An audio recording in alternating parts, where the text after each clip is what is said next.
Hello everyone, welcome back to my channel.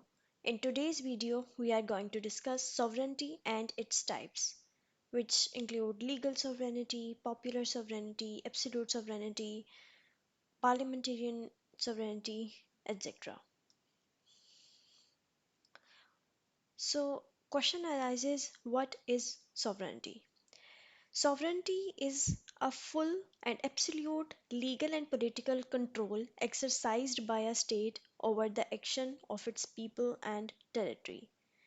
So basically, sovereignty is a supreme authority, and sovereignty entails the state, which means that um, basically there is a difference between a state and a government, right? Which I discussed in my previous video.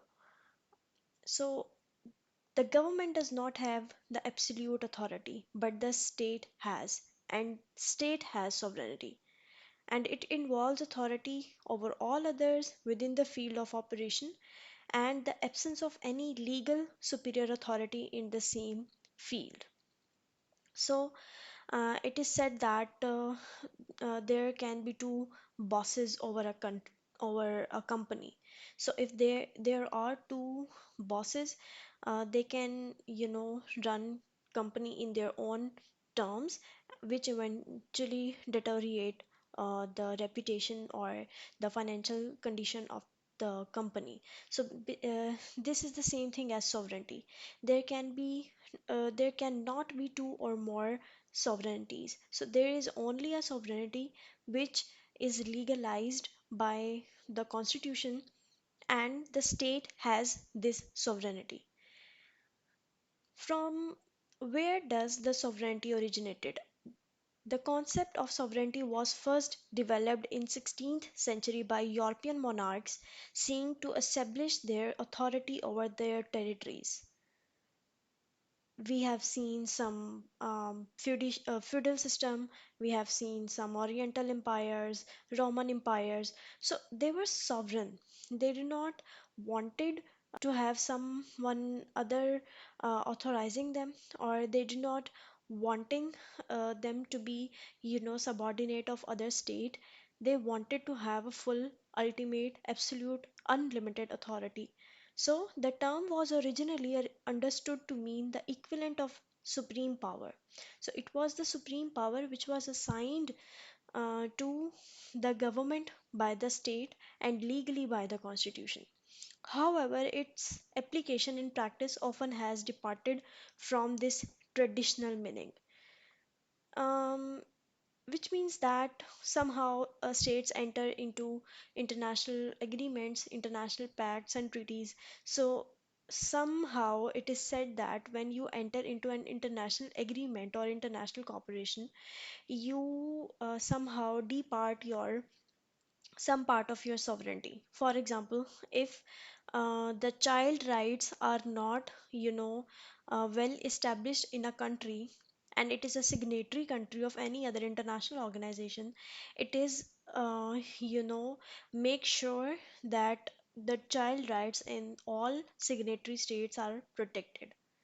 So this is the thing that somehow it can be, compromised, and somehow it cannot be. Concepts of sovereignty. I have discussed this concept in my previous video, external sovereignty, which means that other states recognizes you as a sovereign state, and other states, you can say, respects your territorial boundaries and does not enter or declare upon war. So internal sovereignty means that a state has the ultimate authority over its people, over its institution, which includes judiciary, legislature, executive, and other administrative institutions. So this is called internal sovereignty. Mutual recognition is also a thing that it is necessary for states to find other states sovereign and respect their territorial boundaries. So in terms, external sovereignty and mutual recognition is almost the same. So, in external sovereignty, you are making treaties, international law should not, limit your sovereignty or supremacy, but you enter into, pacts and agreements, and the same thing happens in mutual recognition, where other states find you sovereign enough to not, declaring war or upon you or interfering your internal matters. So the first type of sovereignty is legal sovereignty. So legal sovereignty refers to the legal authority of a state to make and enforce laws within its territory. So basically, you can say that there are, forms of sovereignty, um, in a way that that laws are made by legislature, right?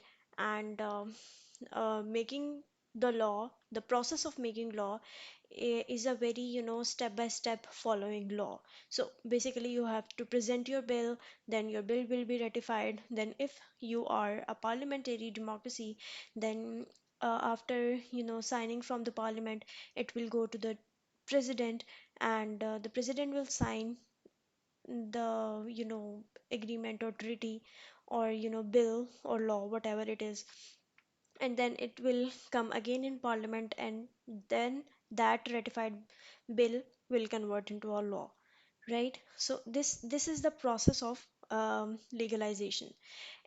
Every country has different processes of legalization. For example, USA has presidential form of government. So in USA, um, the role of president is very important, and the president of USA is considered to be the most powerful presidents in the world. So, in parliamentary democracy, as I said, so the process will be different. In constitutional monarchy, the process will be that when after ratification from the parliament, the bill then goes to the queen or the king, whatever the monarch is in the country, and then he or she will ratify the bill, which will go uh, ratified into law. So every country has different form of, legalization process, and this, process of referring a legal authority of a state to make an enforcement of laws within a particular territory of a state. So it is exercised by a determinate person or organ of the state, which is all obviously legislature. So it is sometimes referred to absolute sovereignty, which is the idea that states hold ultimate power in all aspects of society. So this is the thing. Absolute sovereignty is that there is unlimited power in all aspects of society, but legally there can be absolute sovereignty, but in a political form or moral form there cannot be. So sometimes there are conditions held upon, the sovereign who is exercising the authority or the power. So the concept of legal sovereignty emerged in 17th century as a challenge to divine rights of monarchy. So I have discussed the theory of divine rights in my one of the previous videos, which I will link in my description. So it was, legal sovereignty was challenged, um, and then the contradict, with the theory of divine rights conception of all supreme authority belongs to God. So this is the concept of divine rights, and the legal sovereignty assumptions contradicts with this theory. The idea of absolute sovereignty dates back to the Hobbes and the English Civil War, and it was used to justify the centralized power of a monarch. Right? So, in modern applications, legal sovereignty is closely linked to the concept of rule of law, and it is used to ensure that the state's law are followed and enforced. So basically, the enforcement part comes under the executive, branch of the government, but legal sovereignty, is making the rules, or is linking to the concept of rule of law, and ensuring that the law is made for the betterment of its people. So popular sovereignty is a foundational principle of democracy. So popular sovereignty means that sometimes there is also a term called popular democracy, which means that people are electing the ruler, which is or who is going to govern upon themselves. So legal sovereignty holds one of the main tenets of sovereignty, and implementing the and legalizing the rule of law over the society. So political sovereignty, legally the will of sovereign is absolute and unlimited, but politically or morally, he cannot act independently and exclusively. Which means that morally, uh, there are some grounds which have to be followed both by the public and by the ruler. So, for example, um, murdering someone is morally not good. So on the basis of that, legally he is sovereign, and he has the absolute power constituted by the constitution, right? But morally he cannot proclaim to murder a person because he had the absolute power. No, in political grounds and moral grounds he cannot do that. So legal sovereignty is supreme but not omnipotent. So in political sovereignty, there is democratic sovereignty, which means that the political um, sovereignty and the people who hold political or democratic sovereignty through their right to vote, right to self government, and participate in political process. So this makes it a very popular sovereignty, or you can say it as democratic sovereignty or political sovereignty. So then, under political sovereignty, there comes parliamentary sovereignty. The supremacy of parliament to make and enforce laws, which is a defining feature of democratic governance. So, in parliamentary democracy, the parliament has the supreme authority. So, in presidential democracy, president has the supreme authority. In constitutional monarchy, both, uh, you know, um monarch and the parliamentary has a combined sort of sovereignty or absolute authority. So, in parliamentary, sovereignty, the people who are sitting in the parliament uh, are the representative of the people, um, who are chosen by the people from the voting, from the political process of election. So this is the thing in parliamentary sovereignty. Authoritarian sovereignty, a single individual or group exercises political sovereignty with little regard for popular or legal constraints, resulting in a lack of democratic accountability. So there can be a political sovereignty where there is a touch of dictatorship. You can say, take it um, North Korea as its example, because currently Kim Jong Un is the president, or you can say dictator of North Korea, and he has the ultimate authority over its people. Internet is not allowed there. People are restricted to wear particular kind of attires or dresses. They are restricted to have certain kind of their haircuts, etc. So this thing, although there is a monarch, there is a parliament, he has a cabinet of ministers, but still he has such an authority which results in the lack of democratic accountability. People cannot hold him or his cabinet accountable for their actions. Relations of legal and political sovereignty. Legal supremacy. Legal, sovereignty is supreme but omnipotent, which I have discussed. And the courts may declare laws or policies unconstitutional, which limits the legal sovereignty of state. So legally his will is absolute and unlimited, but politically he cannot act independently and exclusively. All these things I have described earlier. And in political sovereignty, political leaders may exert their influence over legal system, reducing the scope of legal sovereignty. They have to follow constitutional procedure. So sometimes political leaders, just to get the seat of, if they want to become a prime minister, if they want to become a president, they sometimes, break constitutional procedures and reduce the scope of legal sovereignty, just to have influence over the people.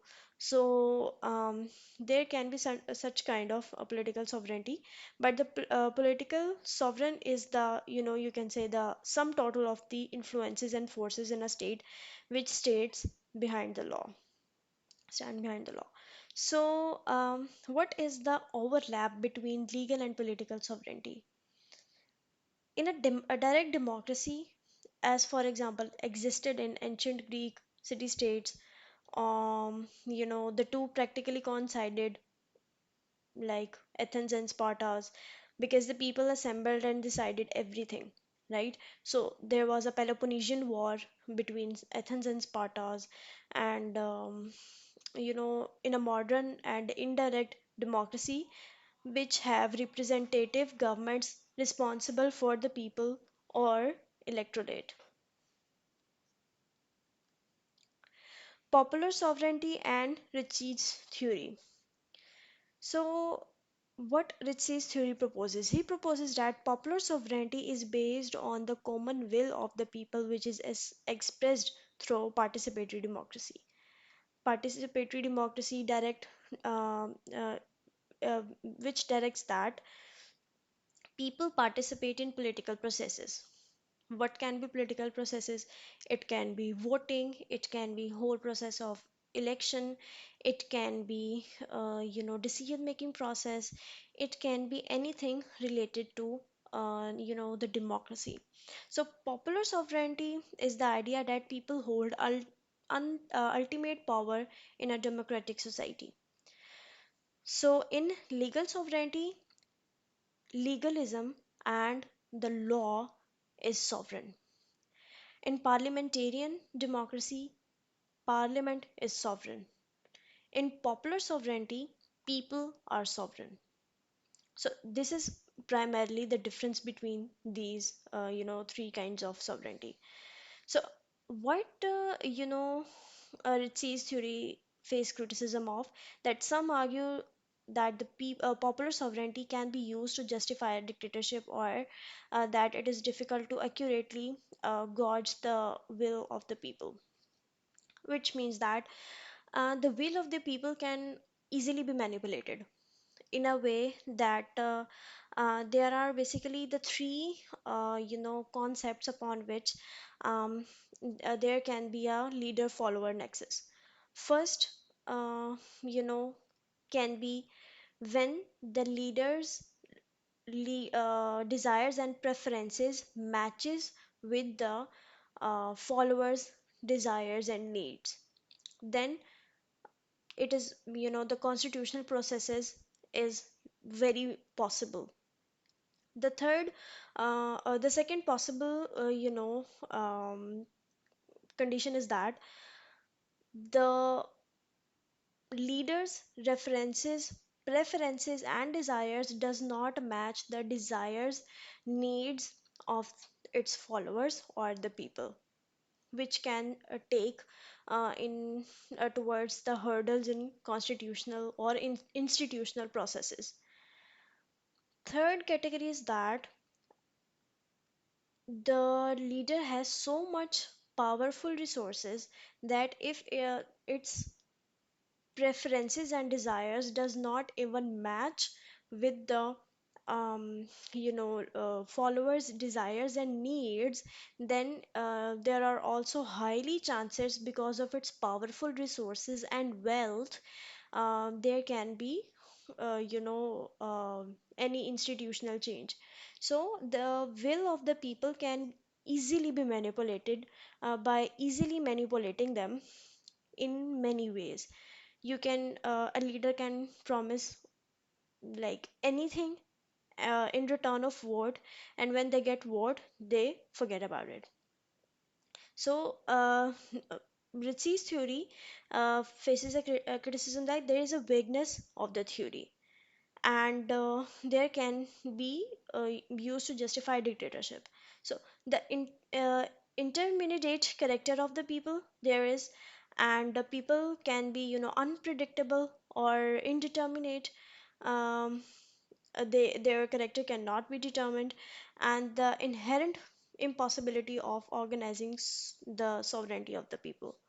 So, applications. Popular sovereignty is a foundational principle of democracy, which means that it is the people who are sovereign. It is written in the preamble of the Constitution of United States of America that it belongs to the people and by the people, right? So, and it is often invoked in debates around issues like voting rights, citizen participation, and electoral reforms. So, this is all the things of participatory democracy.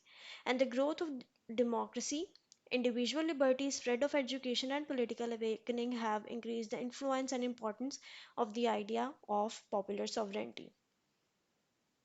Titular and actual sovereignty. So, a titular sovereignty is also called a nominal sovereignty, or a titular sovereign is also called a nominal sovereign. So, what is this? A titular or nominal sovereign is that a person who does not actually exercises any power. What does it mean? That he is sovereign, but he does not have any power.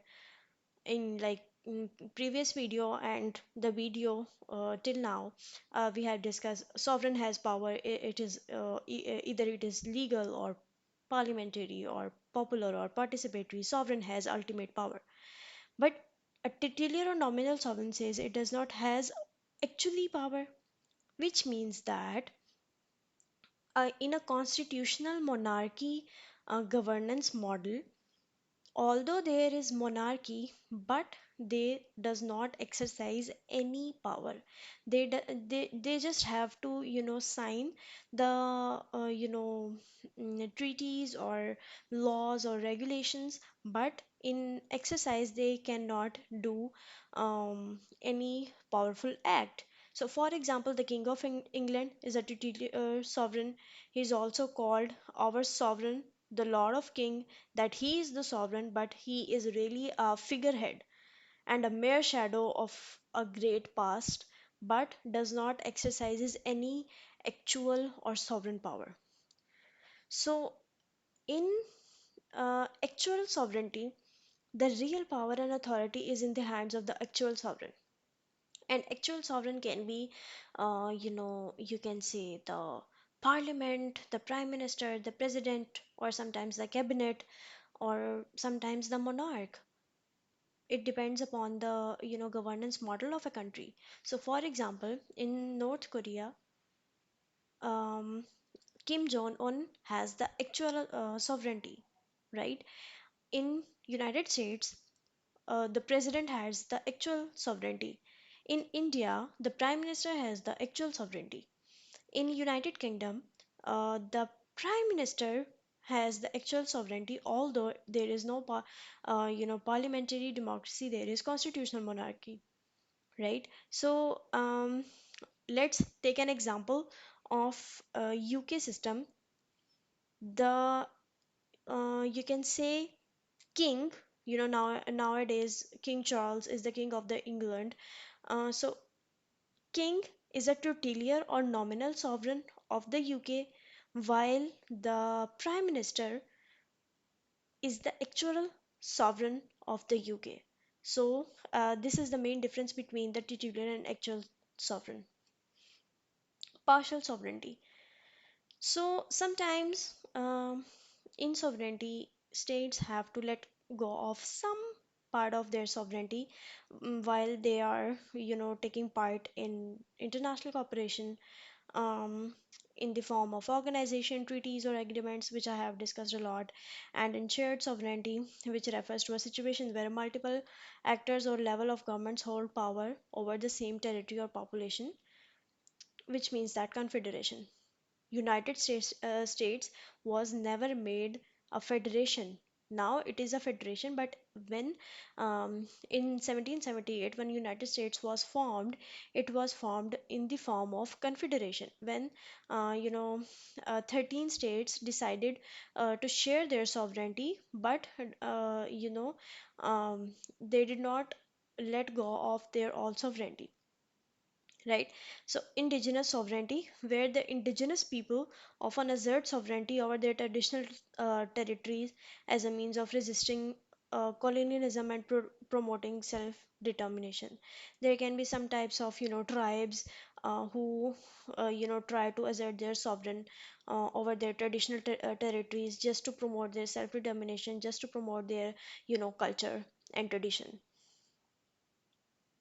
De jure and de facto sovereignty. So, de jure sovereignty means that the authority of a ruler or government which is recognized by law as supreme. So, it is therefore the legal sovereign, but in times of war, civil war, or revolution, it may not be actually obeyed by all or part of the people or a country. So, de jure sovereign has the right or law on his side.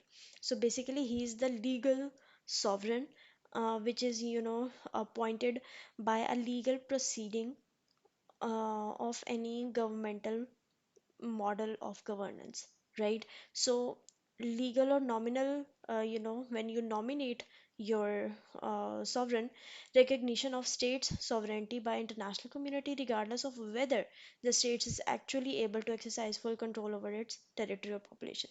In case of de facto sovereignty, um, the authority of the person or agencies which can in fact or actually compel obedience. So in times of civil war, when you know you can say de facto sovereign has might or physical force. So sometimes de facto sovereign bases his claim to obedience or law, but it is not yet universally accepted. And the actual or effective control exercised by a state over its territory or population, even if it's not legally recognized as sovereign. What does it mean? It means that legally a person is not sovereign, but he, is so influential that he actually compel obedience over its people. So in civil war, when there can be two groups, fighting with each other, one can be de jure sovereign, who is the legal one, or other can be de facto sovereign, who is changing the system and actually compelling the obedience over the people in in its interest to just fight with the in the civil war. So de jure sovereign is the legal one, and the de facto sovereign is the, you can say, the ill legal or not legally recognized one, um, which does not have effective control exercised by a state over its territory and population. So that's for today for sovereignty and its types. Thanks for watching. See you tomorrow.